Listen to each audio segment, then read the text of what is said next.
Ladies and gentlemen, dear Chair, thank you very much for the kind introduction, and thank you for being here and being ready to go with me on a new idea, new hypothesis for the potential cause of chronic fatigue in a certain subgroup of patients and the potential therapies we might be able to offer. So my name is Lutz Schomburg from the Charité. I'm working as an endocrinologist, as a molecular endocrinologist, mainly focusing on the thyroid gland. So we will have thyroid hormone, and mainly working on micronutrients like selenium, that is named after the Greek goddess of the moon. If you don't know her, she fell in love with Endymion. He was mortal, he was aging. She was a goddess, was not aging, but she was able to put him to sleep, to preserve his strength, his beauty, his vitality. So together they had 50 daughters. So that is probably what selenium is capable of, but we'll see what is the real science with it. I have some conflicts of interest. I was invited for today. I'm a president of the International Society for Selenium Research. I founded and support a company that improves the diagnostics of selenium status, and I'm happy that there's also a company using this diagnostics and offering it to the public. The overview, we will have 4 short aspects, and then I will go into the perspectives. First is selenium and the thyroid gland. Why should we consider selenium when we consider thyroid hormone activity, and also hypothyroidism, so a lack of active thyroid hormone? If you look at the periodic table, there is a few number of elements that really make up our body. Those are the abundant elements. And then we have specific elements, and they are there for specific reasons, for specific tasks. You know some of the metals here in the mitochondria for the respiration, and there is also 2 I like most, and that is selenium and iodine, and they are really accumulated in the thyroid gland. The thyroid gland is the richest tissue of these 2 elements in our body, and there is a specific reason for it. If you have iodine deficiency, usually you can see it because your thyroid gland increases in size, you develop a goiter. And if this is really heavy, and that is here from North Morocco, from the hill region, you get this multinodular goiter, so really something very unpleasant and hard to treat, but easy to prevent by sufficient high iodine intake. It is more problematic to see what does it mean to have selenium deficiency, because from our research we know you have higher disease risks, but you cannot see it as easily, or with iron deficiency where you see anemia. So, but here is an example. If you have a combined selenium and iodine deficiency, you develop a very specific disease, and you see it's much different to iodine deficiency alone. Here the thyroid is autoimmune targeted to be destroyed. The subjects are smaller, they have intellectual developmental problems, they have problems in growth, and they have a whole lot of metabolic problems. And if you just supplemented selenium here, they would even lose more iodine, because selenium is responsible for the enzymes that do deiodination, so setting iodine free, and then they lose it via the urine. So if you want to prevent this one, you need really to supplement both.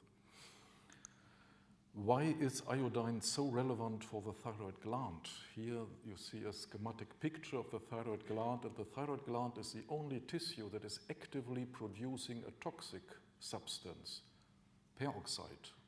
So hydroxyperoxide, that is something that can oxidize everything away. It could oxidize my color pigments in my hair away, and then I'm blonde. It can also turn your teeth into Antarctic white teeth because it's oxidizing all colors away. And that's, of course, why the thyroid gland needs it. Iodide is a happy element. It is like a noble gas. It is in the 7th group in the periodic table. If it gets an extra electron, it's negatively charged, and it's like a noble gas, so it does not go into any reactions. In order to get it into a reaction, we need to oxidize it. And that's why the thyroid gland is producing these peroxides. But these peroxides are dangerous. They can damage the membranes, and then the thyroid gland gets inflamed and probably you lose your cells. And that's why it also produces a lot of proteins that protect from peroxides. And these proteins are mainly proteins that depend on selenium. So those are called selenoproteins. I've mentioned two here that are secreted, glutathione peroxidase 3. So the peroxides are degraded by glutathione as a cofactor, or selenoprotein P, that's a transporter and an enzyme. And in fact, the thyroid gland is richest in iodine and selenium because it needs most of the protection because of these aggressive reactions that take place here in the colloid. And with this, I'd like to introduce 3 enzymes from our selenoprotein family. There are in total only 25, but it's conserved in the different animal kingdom because they are so important. And one is this transporter that is also an enzyme that I just mentioned, selenoprotein P. P like plasma, so the selenoprotein in plasma, and we can nicely measure it. The other one would be the one for protection outside of cells, that is the extracellular glutathione peroxidase or glutathione peroxidase 3. And the third group, that is the important one now for endocrinology, for energy, for thyroid hormone activation. Those are the deiodinases. And our body has 3 deiodinases, and they are the only enzymes capable of activating or inactivating thyroid hormone. So without these enzymes, our thyroid gland, the major product, thyroxine, cannot work in the target tissue. And this transporter is on top of these 2. So this goes via the blood and really supplies the cells to enable deiodination and enable protection. And that's why this protein is so fascinating. So if you look at the reaction that is here really in the core of our interest, that is the deiodination of thyroxine. You see here the 4 dots, those are the 4 iodine atoms on top of the backbone of a tyrosine residue, and that's coupled to a second one.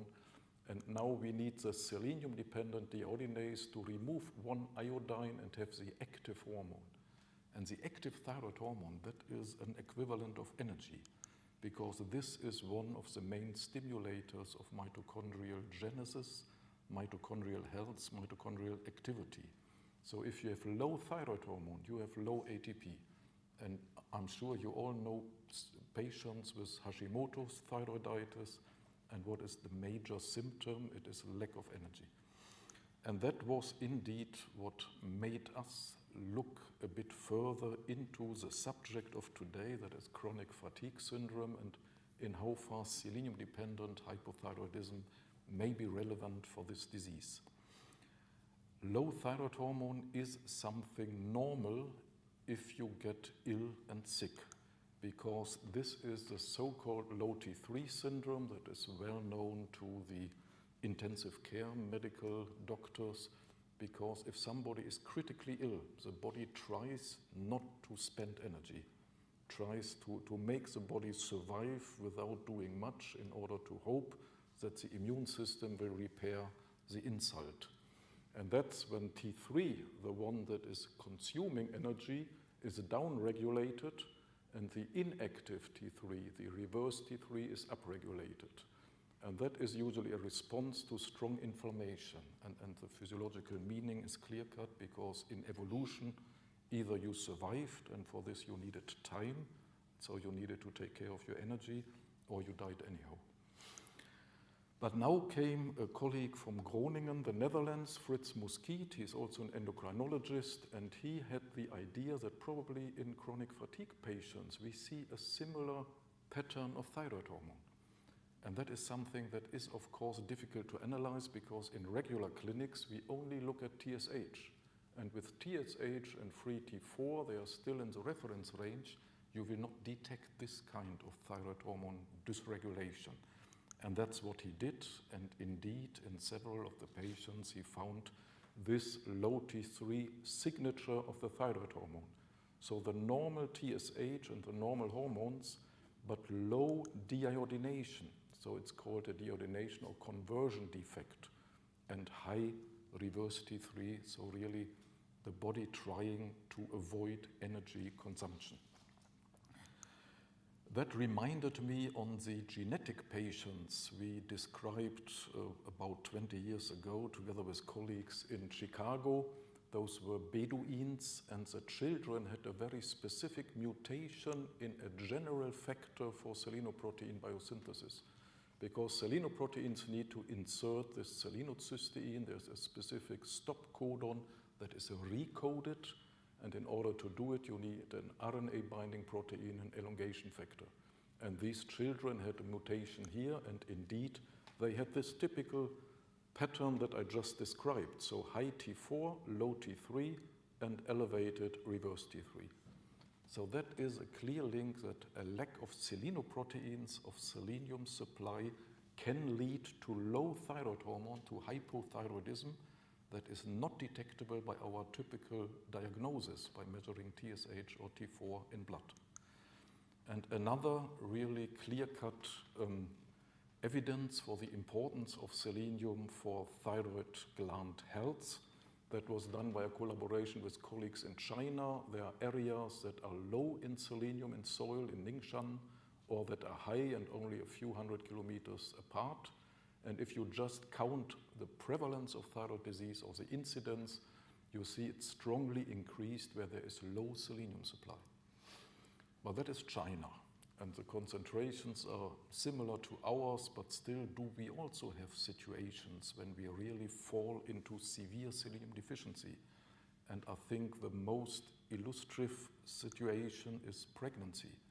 And that's what we analyzed with colleagues from Warsaw in Poland. And you see during pregnancy, there is a low number, about 5% of women being severely selenium deficient.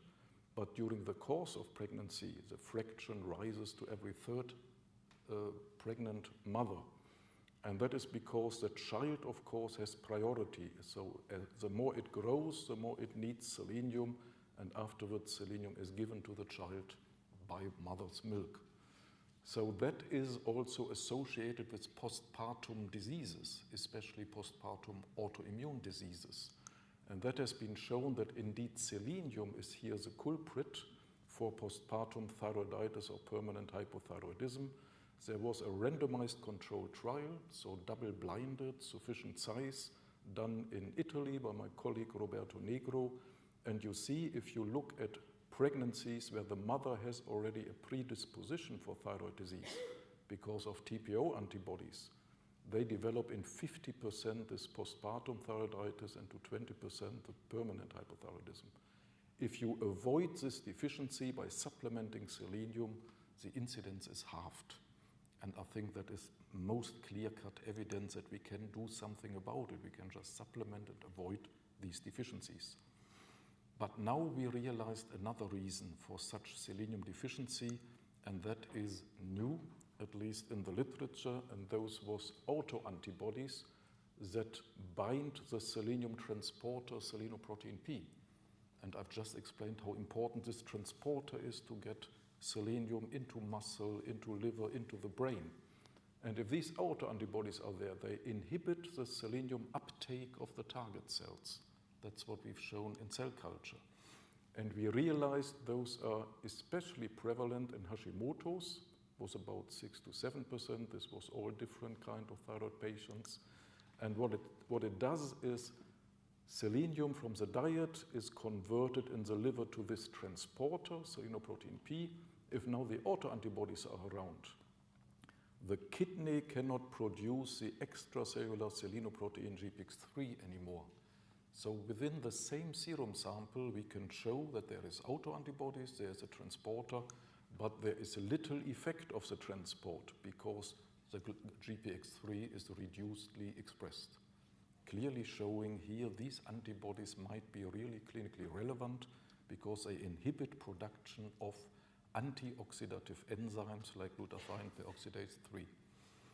If this is the case, we can of course postulate that also the deiodinases might be affected. And if they are affected, we should see fatigue. So I turned to Fritz Muskit, asked him whether I can analyze his cohort of healthy subjects and paired chronic fatigue patients to see whether we find these autoantibodies in the patients. And this is a result, and we really identified about 16% with positive autoantibodies. And here is the comparison of the different thyroid hormone indices that he did determine. And you see that the normal measurements of TSH, FT4, there was not much of a difference. They were all within reference range. But if you look at the more interesting ratio, that is the ratio of the active T3 to the pre-hormone, of the free T3 to free T4, or the percentage of T3 in terms of total thyroid hormone, you see a strong reduction here in the patients. And if this is already visible in blood, it is much stronger in the tissue, where this T3 is activated. So this is a nice mirror that probably these ones with the autoantibodies have a problem with selenium transport. And this is sort of a deiodination defect. And in order to test it in more detail, we looked at the individual values, and we measured, of course, the statistical significance. We calculated the deiodinase activity, and there's a mathematical algorithm, and it also showed the patients with autoantibodies are low. And very interestingly, they have low iodine in the urine compared to the other chronic fatigue patients. Because if there's no deiodination, iodide is not set free from the hormone, so it cannot be filtered in the kidneys, so it does not appear in the urine. You would assume they have no iodine deficiency because of the low value, but they don't. They have deficiency in deiodinases that produce, again, free iodide. And that is something we know very well from a knockout mouse model that has similar phenotypes. So I can summarize this idea we have. There are different triggers that are all known to cause autoimmune disease and that are all known to cause low selenium. And the major information here is inflammation. And that leads the liver to produce selenoprotein P in a version that is variant from the normal selenoprotein P. Because under inflammatory cytokines, we get here misincorporation of other amino acids. And then this, of course, constitutes a new autoantigen. We develop the autoantibodies that impair the transport, so we cannot produce the deiodinases in the tissue, and that is reflected in low T3 to T4 ratio, and then, of course, in low mitochondrial activity, low glutathione peroxidase from the kidney, low urinary iodine, and increased oxidative markers, and that is exactly what we've seen. So that is the hypothesis we have at the moment for a fraction of the patients. And we are now going to measure a very large cohort from Spain, from Professor Oltra, from Salamanca, where there is more than 1,000 subjects, and some of them are patients and some are healthy controls from the same family. So if the hypothesis is correct, we could identify those ones who are the affected ones by looking for these autoantibodies, and I think within 1 to 2 months we should have the data and see whether it's true. In case it was true, what would be the therapeutic ideas, the consequences? What can we do about it? Of course, avoiding selenium deficiency. Selenium deficiency is bad for a lot of metabolic pathways, but also for mood, for quality of life, for happiness. And that has been most nicely shown in this European study where they treated another autoimmune disease of the thyroid gland, Graves' disease, where you have this ophthalmopathy that the eyeball comes out. And now they have supplemented for 6 months placebo, another medication, or selenium. And what you see here, the light bars, those are the ones that have improved quality of life. They feel much happier, and they did so also after 12 months, even though selenium supplementation was stopped after 6 months. And in placebo, it rather got worse, and the other one had a moderate effect. And we have just completed a study on Hashimoto patients with selenium supplementation. And here you see a so-called radar plot. So the further out, the worse the feeling. So the composite score of quality of life, impaired daily life, social life, emotional susceptibility, depressivity, anxiety, cognitive complaints. So the patients are really doing poor on regular Hashimoto treatment. compared to healthy ones, and this is here the black lines. And now after treatment with selenium, you see it improved very good. It did not reach the healthy status, but much better than before, but surprisingly also by placebo treatment. So it's very important always to correct for placebo treatment, but when we were looking for hard readouts, like the concentration of the autoantibodies in Hashimoto's, we saw that the selenium was again very active on the antibodies, so I think it's a long-range effect. So this might be guiding us to be sure to avoid selenium deficiency in such autoimmune disease conditions. And the other potential treatment, of course, if they cannot convert T4 to T3, we need to apply T3 directly. And for a long time, we were all afraid of this because of tachycardia, arrhythmia, so the side effects of too much thyroid hormone. But nowadays, we have experience with thousands of patients that received the combination therapy, T4 and T3, because the regular thyroid gland is also producing 20% of the T3, of the active hormone, or one can use T3 directly. And this is indeed also linked to fatigue, because the most persistent symptom the patients are complaining about is indeed fatigue. And this fatigue is likely due to low tissue thyroid hormone. And again, this is due to lack of thyroid hormone activating the mitochondria. So the last 3 slides, and then I'm through. So is there experience with this in chronic fatigue? And unfortunately, we don't have randomized controlled trials yet for this, but I hope we will in the future. But we have single patients that report how they feel when they take this thyroid hormone combination or T3 alone. And here is one from Sweden, Tommy, a few days ago. He felt much better. Well-being is enormous, and he was in health for 7+ years, and now he's much more happy with this treatment. But of course, this is one single person, and I explained how strong placebo effects are. There's also criticism that it is just another antibody, and so that I also look for other diseases where this antibody might be relevant. And to make it short, if we look for other antibodies in the same cohort, we did not see such an effect. So it's really selenium transport specific in our eyes. And the other one that I look at other diseases, that is of course true. We looked for some very selenium responsive disease, and that is breast cancer at the time of diagnosis. If you have a deficiency in selenium transport, you have a high mortality risk. If this is due to the transport, we should see in the autoantibody positive women the same effect. So over 8 years, a lower survival, and that's indeed what we see. So these antibodies are indeed clinically relevant. If they impair transport, it's bad for metabolism, for survival, for autoimmune disease. So we have different triggers. We have, of course, a certain dynamics. And I show this because we can, of course, prevent. And probably this is most important for those who have recovered from chronic fatigue.